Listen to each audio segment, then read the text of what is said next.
বাড়িতে আছো? কে? একটু বাইরে আসো। আসসালামু আলাইকুম চাচা। ওয়ালাইকুম আসসালাম। ভালো আছেন চাচা?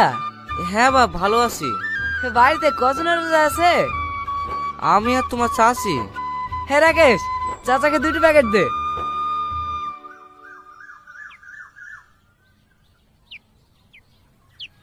এই লাও চাচা। এদিকে তাকান চাচা, এদিকে। হ্যাঁ, একটু হাসেন। হ্যাঁ, ঠিক আছে ঠিক আছে। হে দাঁড়ান চাচা। ভোটের সময় আমার কথাটা একটু